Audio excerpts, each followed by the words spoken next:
Welcome guys. One of the most important criteria for choosing and experiencing the game, especially for today's gamers, is to have beautiful graphics.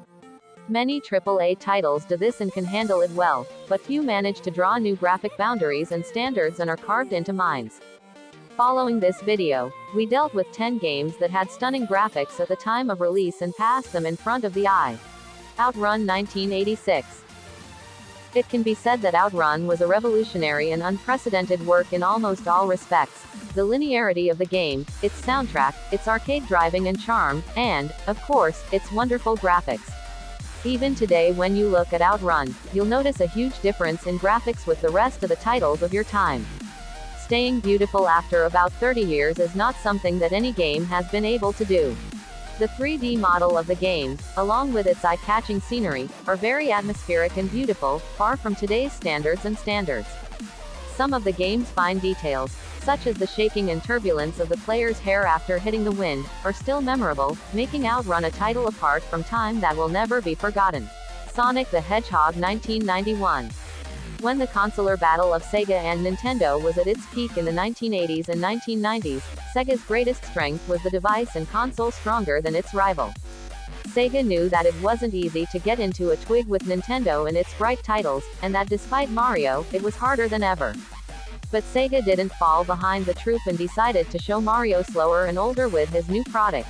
This is how Sonic the Hedgehog was born and achieved enormous success and became one of the foundations of the platforming genre. Still, the game is still among the criteria, and when comparing, we see that along with the name Mario, the name Sonic always shines. Although the game couldn't last long in front of Mario, it won a lot of hearts with its beautiful graphics and 3D modeling, and it was able to define new metrics for the visual effects of its time. Star Fox 1993. Star Fox was originally the heir to Starglider, which itself was created directly inspired by Atari's classic 1983 game, Star Wars. Putting this data together, it can be seen that the similarities between Star Fox and some epic X-Wing sequences in Star Inc. are not so coincidental. Star Fox graphics were so high that SNES couldn't play the game normally, so every time you inserted the Star Fox cartridge into the console, you had to use a graphical Super FX alongside it to increase the hardware power of the console and be able to run Star Fox. The result was truly stunning and began a new era of 3D titles. Doom 1993. When consoles needed to increase hardware power to run 3D titles, PCs were processing such works without particular difficulty and had their own revolution. One of the products that was ahead of the rest in this revolution and holding the flag was our own lovely Doom of id Software. Doom had more 3D effects than any other game before itself.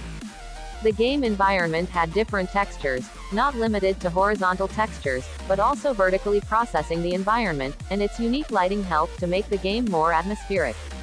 By 1993, Zoom gaming was unique in strategy and role-playing games, but with a special game, Doom, the sheet was completely back and away. And PC became the main platform for action titles. Final Fantasy VIII 1997. RPGs in the past were more like table games and evolved from the same root. Lots of characters and lists filled with different names and numbers. Some of them had good visual effects, but the truth of the matter was that graphics were not a priority at all and were placed in the last degrees. Players, just as they used their imagination for table games, were more compelled to do the same to experience role-playing titles and get help from their imagination. But it was 1997 when Final Fantasy VII entered the market and changed the cycle. The game was presented on 3 CDs, filled with details and audio-graphic finesse. This is how graphics entered a new phase not only in RPG works, but also in all games.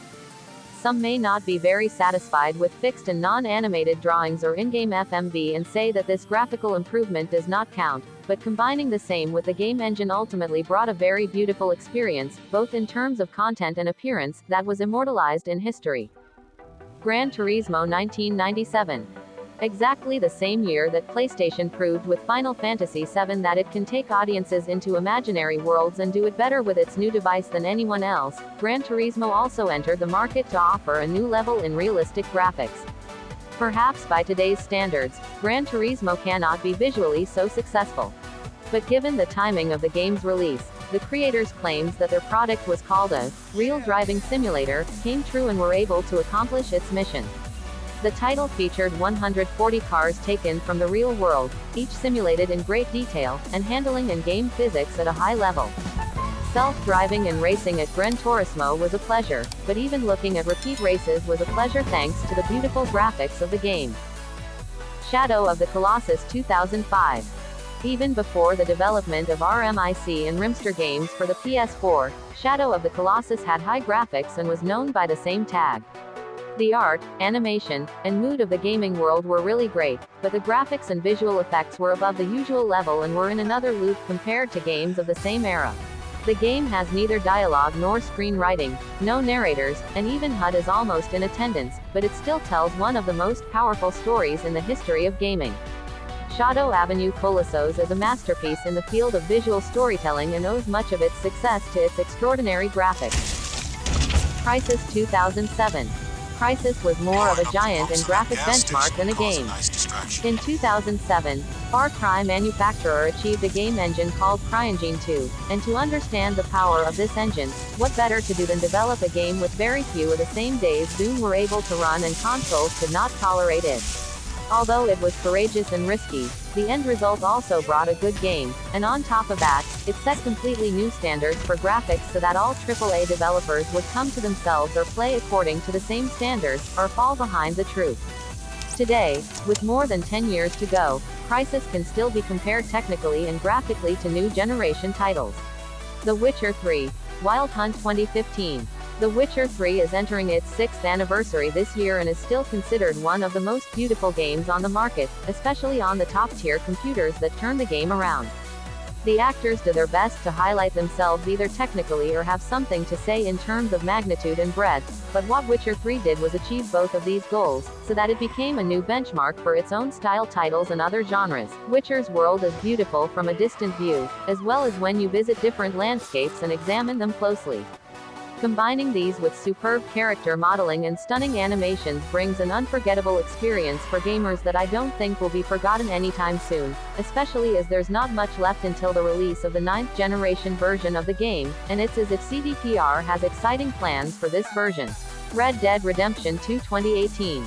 The phrase, open world, may be suitable for titles that allow audiences to surf, but none of them are open worlds like Red Redemption 2 and do not instill a sense of presence and drowning in an imaginary world. This is not achieved by creating a big map, but by working on every detail of the game and creating a graphical jaw-dropping. It has made the player see himself in the Wild West and on the verge of entering the new world and is in harmony with R2's. So far, no game has been able to make the intrusion into the sunset sun more beautiful. What do you think of the choices? Which games do you think defined a new level in graphics and deserve to be on this list?